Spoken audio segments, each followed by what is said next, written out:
So repetition, repetition, repetition. The more you look at these things, the videos that we've got up on the YouTube channel, the more it'll make sense to you. So as we have finished up the idea that I'm confident that you can do a general massage, still need some tweaking, still need more focus on the biomechanics, still need the, focus on your arm, or, but you're all doing really good. Now we have to pepper in. So that's your basic cookie dough. So now we want to pepper in this idea of adjuncts.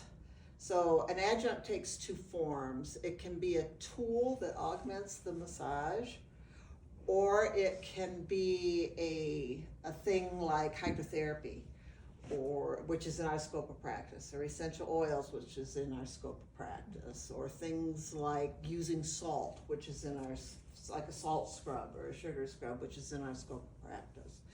These things don't replace massage, but they either will make your life easier, like the cups, or it will further target some sort of an outcome that you're after, like the KT taping that you had, which also has videos up on YouTube for you.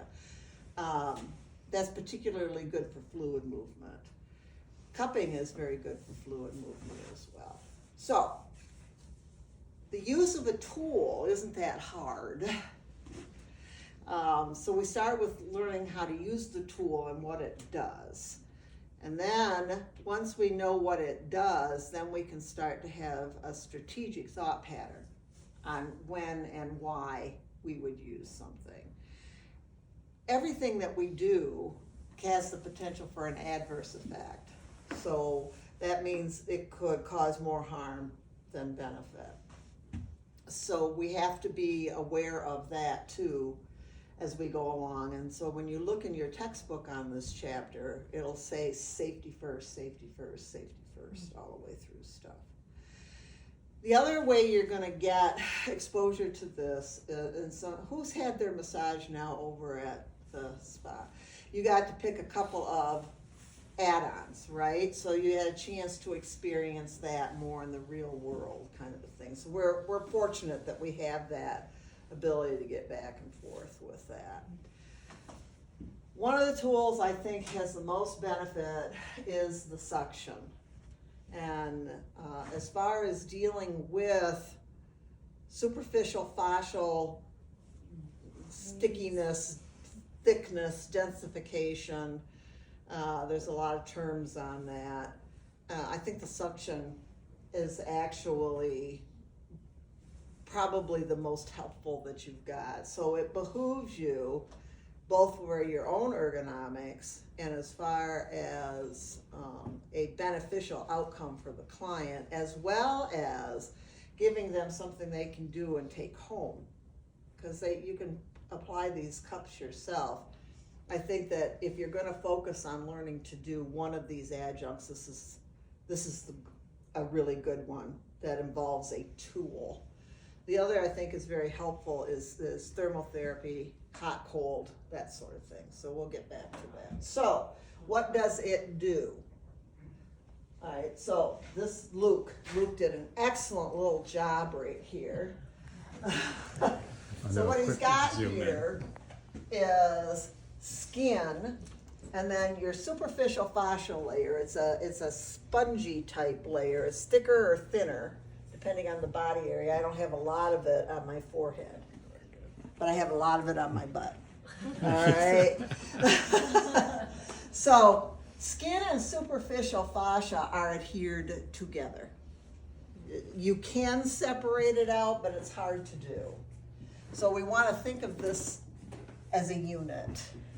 Underneath that, which we see when we're looking at muscle diagrams and stuff, is something that is real defined, and it's got a layer of thick saran wrap around it. That's the deep fascia.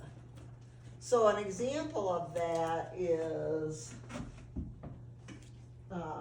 I have a shirt, and then I have a t-shirt, and then underneath that I have my body, my skin. So I want to be able to move in this. And if it's stuck anywhere, if there's a wedgie on it any place, you know, that is gonna bind, that's gonna inhibit my movement.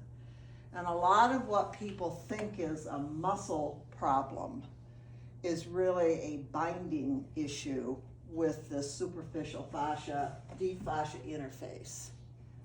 So the best way to get rid of that is not to press down on it, but to pull it out. You've all had a wedgie, right? Yeah. It doesn't do any good to push it in further. Yeah, right? You have to pull it out. So, and the research is supporting this idea of most of what, when we're thinking of dealing with fascia, myofascial release, all those terms, we're looking at this skin superficial fascia interface with the, you know, thick saran wrap that's surrounding the various muscle compartments. This requires that we somehow slip these layers against each other. So when we apply the suction, that lifts that. This is an excellent diagram. There's one like this similar in the textbook. Now taping does it, but to a more mild level, okay? And the advantage of the taping is that it stays on longer. Yes, so less lift, but longer duration. With this, you've got to watch your duration because the suction, and you got to watch how much lift or pull you have, because this layer, this green here, has a lot of vessels in it. Has a lot of blood vessels and lymph vessels, and you know it's real wet in there. It's wet and slippery. A ton of sensory receptors too. Yes, and the tissue also responds to a fascial tone, they call it, where it will respond to these stimuli. So a lot of what we are doing probably isn't a muscle. And it's okay, it's okay. It aggravates me that there's so much emphasis on, as far as the licensing exam with the NLEX, there's so much emphasis here. And there's no real activity of an individual muscle. They act in functional units and they respond in compartments. And so muscles that pull us, you know, with the sagittal plane and deflection and extension, they're going to be wrapped and neurologically linked differently than the ones that take us into extension. Same with the ones that take us into abduction. They're gonna be in it, their own baggie and of deep fascia, but they can't operate independent of the opposing muscle group. So yes, you have to learn the names of the individual muscles, but in the real world, if somebody feels stiff, achy, you know, they're doing things like this, it's probably not a muscle. So it's important then that we understand how to deal with this interface. Would you mind clarifying on the difference between scar tissue, adhesions, and stuff just getting kind of thick? Okay, so a scar means that the tissue has been broken.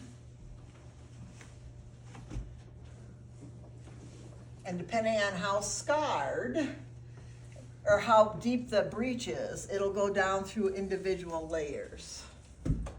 So a surgical incision is done in a very clean, specific, mindful way. So, and then it is sewn together so that each of these pieces have a nice seam with it. You would hope that's what would happen. But if something occurs during the healing process, or there's too much swelling or whatever, this gets separated, and the scar is not pretty. It doesn't have continuity to it. So it separates, and it starts to fill in with some more random sorts of fiber connections. So it's rather than it being knitted together really deliberately, now it's just trying to fill in the hole. Good deep fascia is very striated. Think like wood grain. It's very striated and organized. Scar tissue, as she's saying, is disorganized, but it's made of thicker stuff. More pliable connective tissue has elastin and collagen.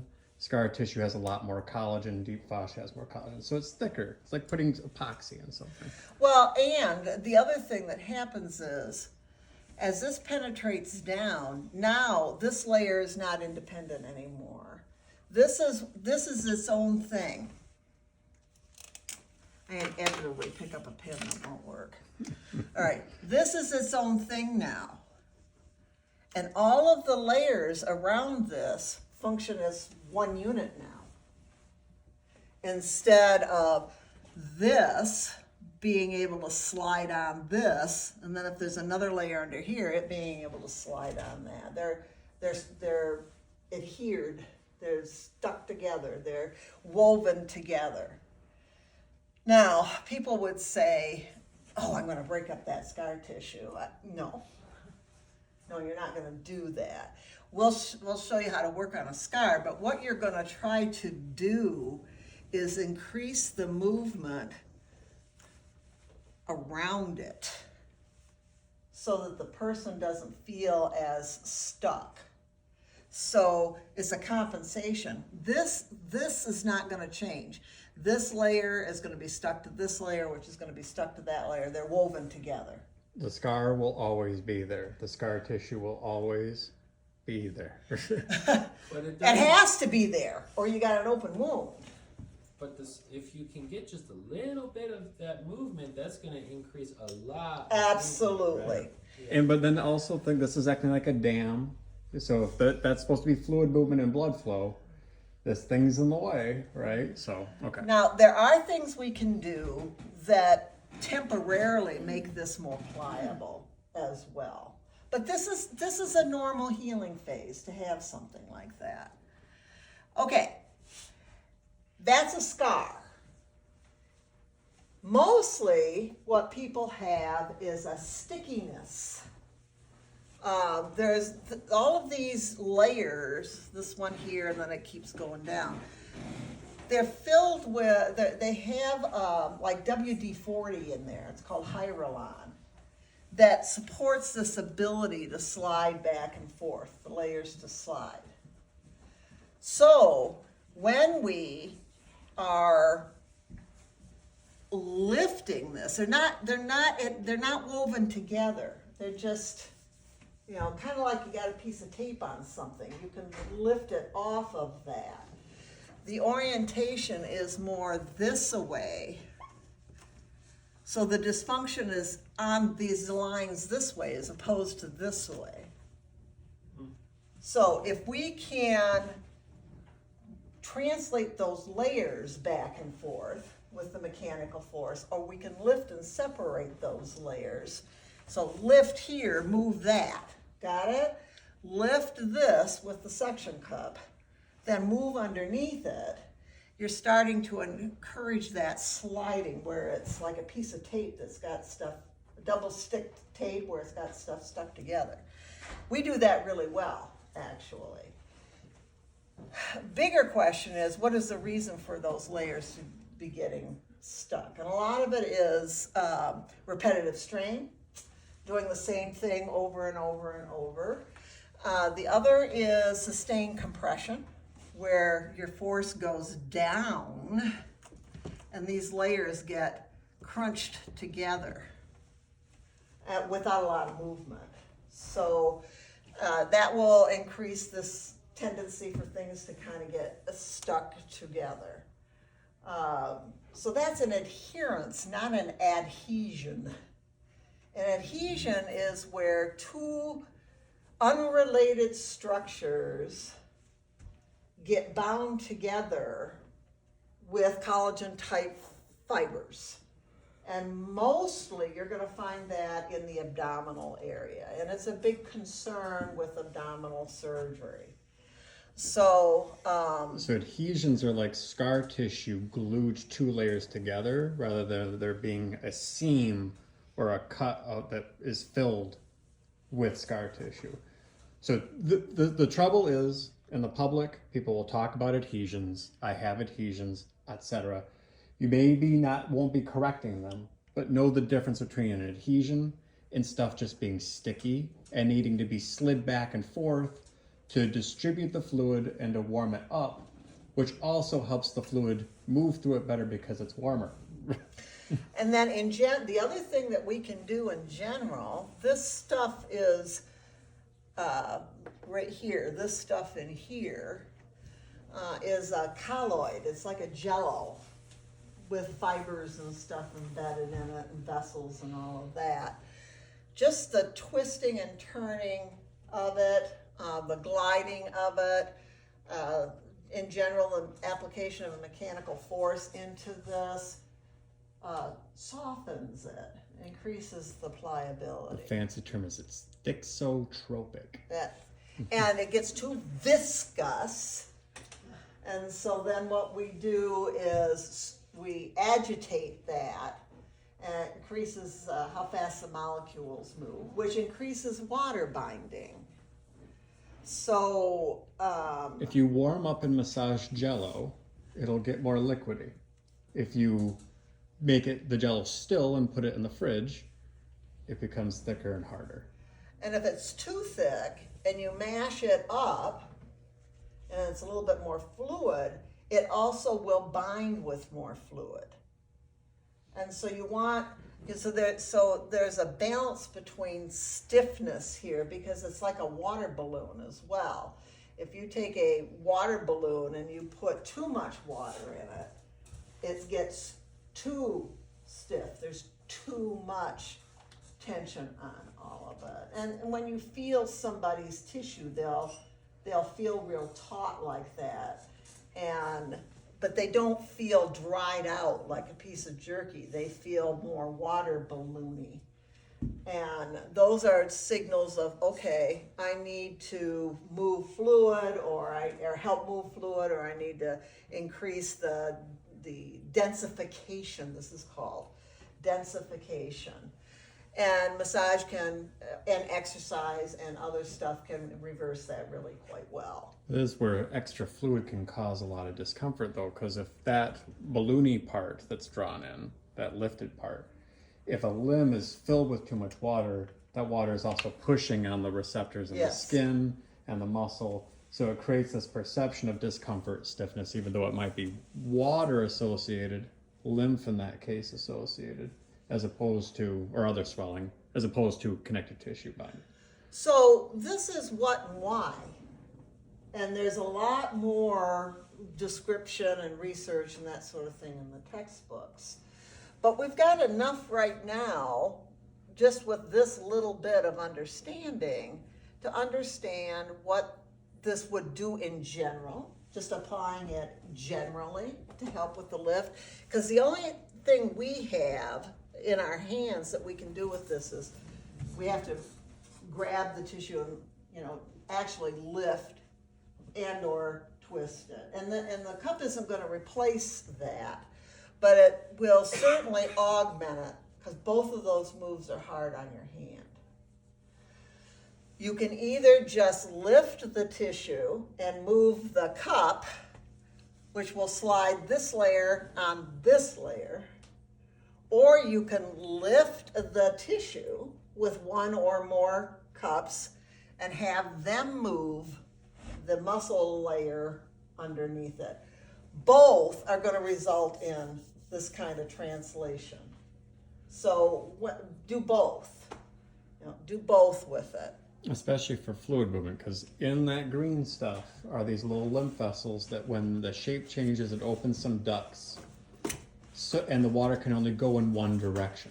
So you shift it and change the shape of it in general, it'll move that fluid. So a little bit of manual massage, move the skin around plus cupping. You can't do a whole lot better for lymph.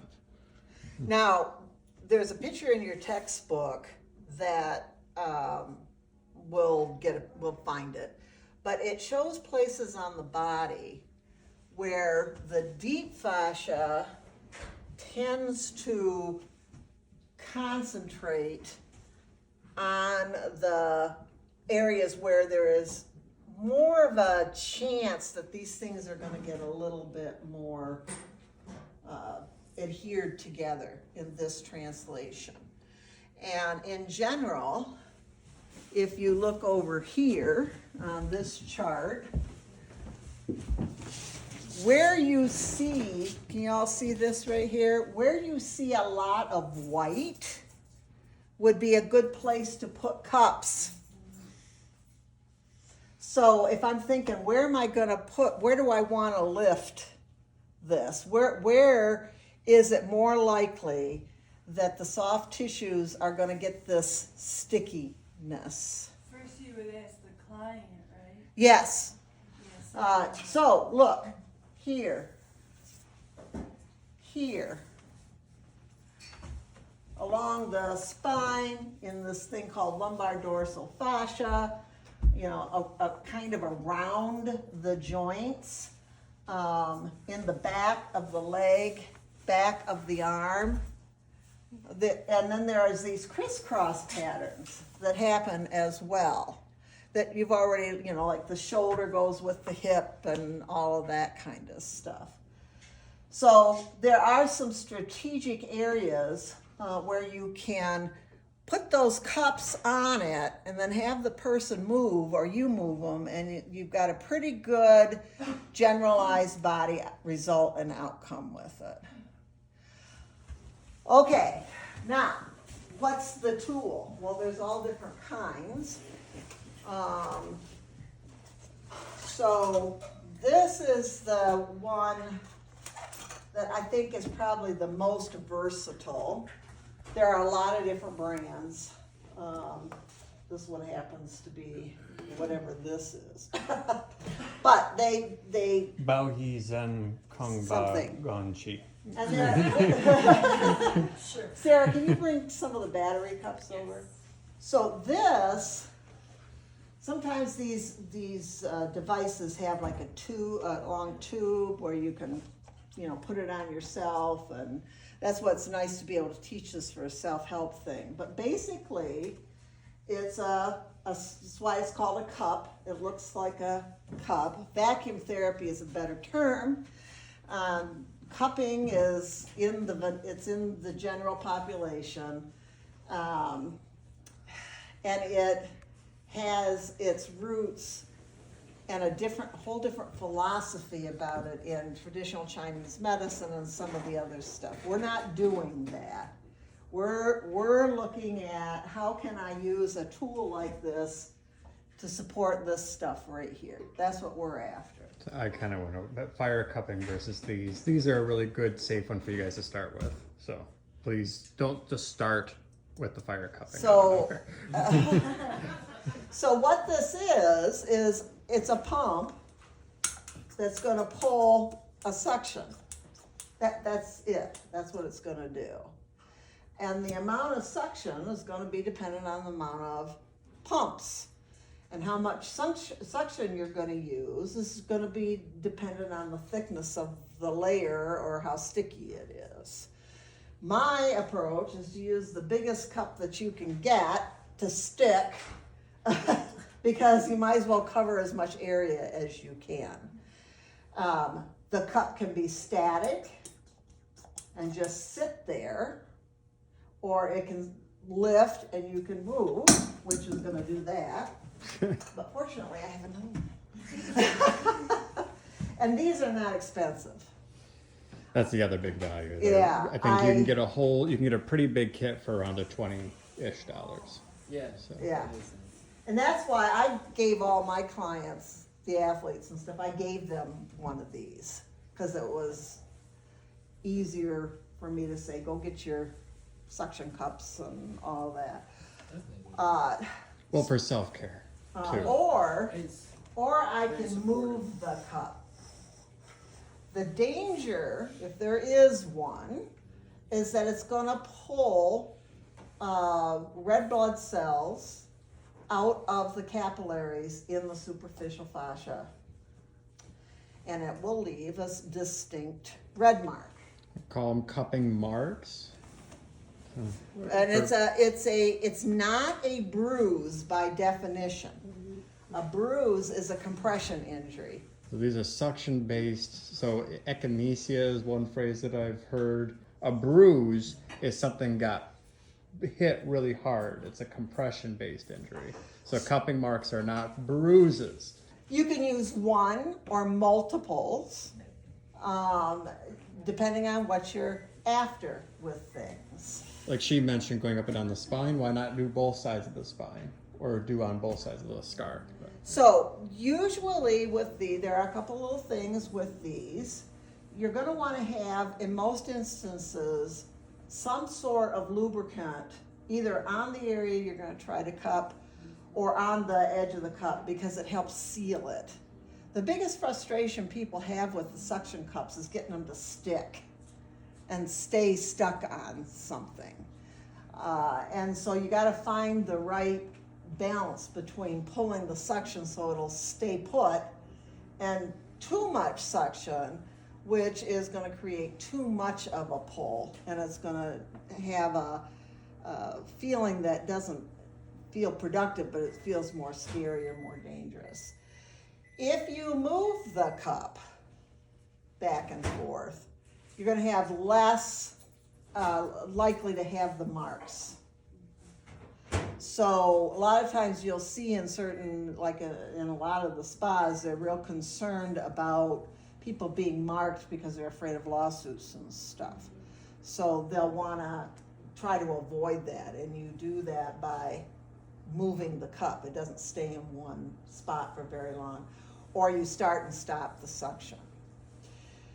I just read a study that shows that those suction marks actually might be productive in stimulating a local immune response, because the body has to go clean up that.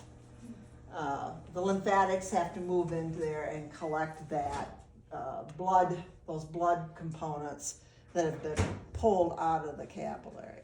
And so the redness that occurs is also a histamine response, which is a vasodilator. So there's secondary effects about bringing blood into the area and that sort of thing. So the challenges are, it doesn't work over hairy skin because you can't get a good suction. And how do you keep the cup on? How do you find a sense of flow with it? And sometimes you just got to have a little bit of a sense of humor about that. So this is the one I recommend. We've tried a lot of different things. This is another type of suction cup. These are the silicone ones. And Tend we're to gonna be- all get to play with these. These tend to be a little too gentle. All right, so you either squeeze it, fine, there. You either squeeze it to create the suction, or you push down on it to create the suction, and then you can move it back and forth. Those I've gone so far as like to fold inside out and then try to kind of unfold it back on the skin. But I would just say the pump gun is easier. So, but once you get it stuck on there, see, I can use the handle and I can twist and I can move it back and forth and lift it up, and I can have them move around, and different function of the cup. yes. And the silicone can shape change a bit better. So the one benefit to the silicone is you can kind of wrap it around stuff versus the hard plastic. If it's too big, sometimes you'll have a struggle with things like that. You say that is more gentle, so does that mean that it's not gonna cause the same? You're not going to be able to pull an excessive I It's can not gonna- pull it's and not pull gonna and leave pull. a big mark. Yeah, Yeah. it'll leave less big marks, won't Oh. feel as intense. Oh, good. Yeah. All right, so you can put 2 on and slide this to bind and then move that back and forth. That's going to really pull at this end. So Yeah. that's just an example. And think about the tissue in between those 2 cups, right? So unlike with tape, where you tape it with it long, you put the cups on With the tissue short. with the tissue short. Tissue short. So repeat, kinesiology tape, you make the tissue long and taut. For cupping, you make it short and loose. So when I bring that out, that increases the pull in through here. So how long you leave it on, the duration, with these, I'm just yanking them off. But see, I've got a little bit of a histamine response here, so I'm gonna get some blood circulation. But you can just put your finger under the edge, and that's how you will pull them up. The silicone ones are nice too for people who like denser tissue, Yeah, so it reduces that sensitivity to cupping. Yeah, when somebody has very taut connective tissue, the intensity of that suction can be a lot. It's a very extreme sensation. So you may start somebody off with the silicone, and as maybe things progress, you could go further. Silicone ones are quite cheap too. Get the cheap sets. Those are more expensive, but have all of them. Why not? so these, That one's scary. Is that infrared? Or just no, it's light? just heat. It's Yeah. heat. So the feedback I'm getting on this from our staff, I bought a few. These are like $35. The advantage, I don't have to, once I get it on there, I don't have to mess with it, right? It's there. Now see, that's stopped. It'll keep going. Yeah.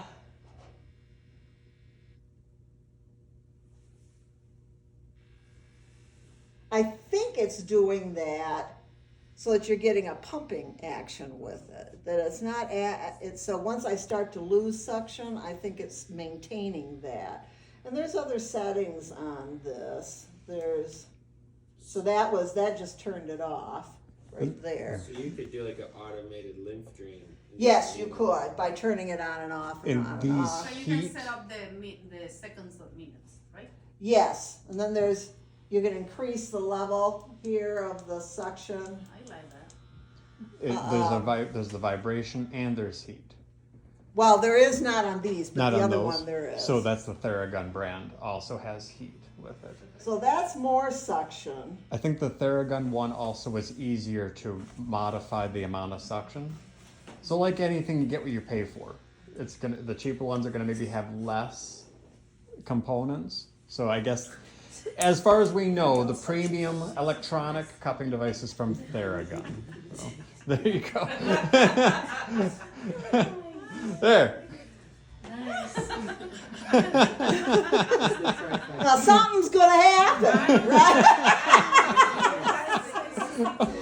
There are places that you wouldn't want to put these. Your eyeball, alright? Over your ear, basically over an orifice. You probably don't want to put one of these. Oh my god, the plastic one and getting purple.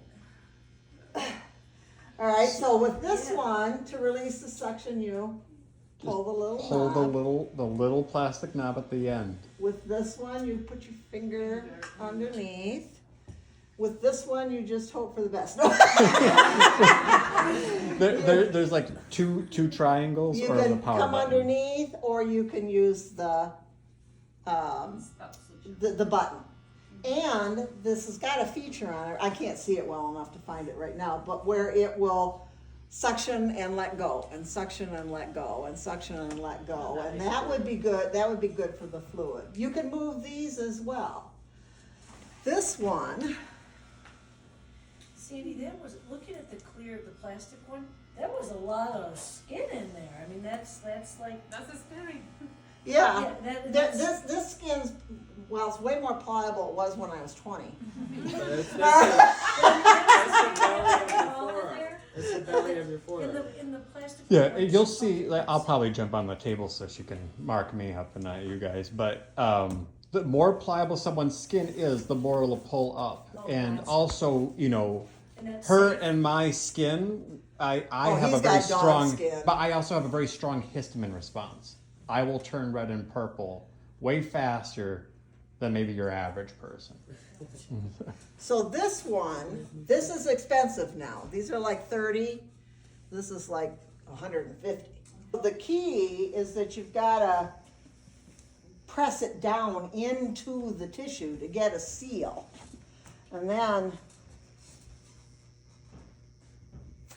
I popped it off. But this one's got vibration to it too. So there's something to be said. I'll pass this one around so you can feel that. There's something to be said for multiple sensory stimulation. So with this, you've got the vibration plus the suction plus heat, if you want to do that. With this one, you've got heat plus the suction. Then however you move it. These are more limited in that. So these are the tools. As with any tool, you'll have to sanitize, correct? So you got to make sure that these I think are the easiest to clean. You can use a Clorox with those. You can with that one too. Spray with alcohol or dip in alcohol.